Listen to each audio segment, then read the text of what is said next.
সপ্তাহ ঘুরে চলে এসেছে শুক্রবার। তো শুরু হয়ে গেছে সকাল সকাল আমার রান্না বান্নার আয়োজন। এই তো দিয়ে দিলাম রসুন,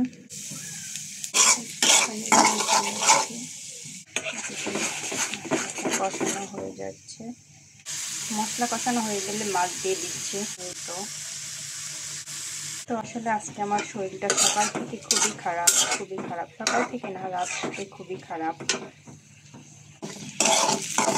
তো আসলে আমি ডালটা দিয়ে দিয়েছি। শরীরটা অনেক খারাপ, কিন্তু তবুও রান্না করতে হয়। আসলে আমার বরের কাছে আমি একটা মেশিন, আমাকে কাজ করতেই হবে।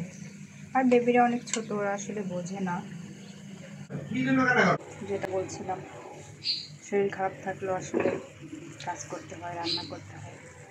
অথবা একটা সময় এত কষ্ট নিতে পারবো না, মরে যেতে ইচ্ছা করে, অথবা মরেও যাবো। আসলে মানুষ কষ্টের নদী পাড়ি দিতে দিতে একটা সময় শেষ হয়ে যায়। আসলে মানুষ শেষ হয়, বাট কষ্ট শেষ হয় না।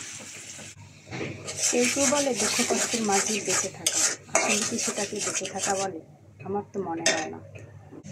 আসলে সেটাকে জীবন্ত বেঁচে থাকা বলে, মানে জীবন্ত মৃত বলে। যেটা আমি এটাকে কখনো বেঁচে থাকা বলি না। মানুষ তো আসলে অনেকভাবে বেঁচে থাকে, বেঁচে যায়।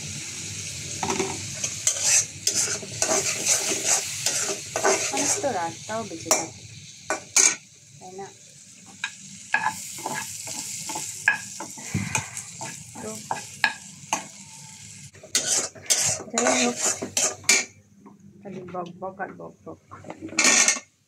জীবন নিয়ে এত ব্যাখ্যা করে লাভ, জীবন তো চলেই যাবে কোনো গতিপথে।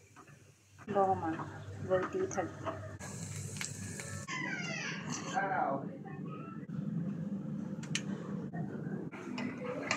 যাই হোক, কিছুর পরে একটু বারান্দায় এসে দাঁড়ালে শান্তি লাগে। সকালবেলা ভোর 7টা,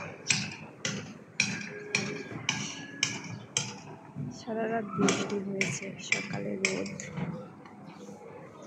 পরিবেশটা খারাপ না। পাশের বাসার ছাদ, গাছপালা ভরে।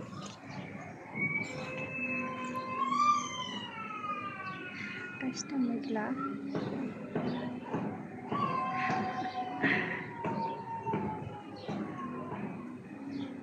আবার রোদও আছে।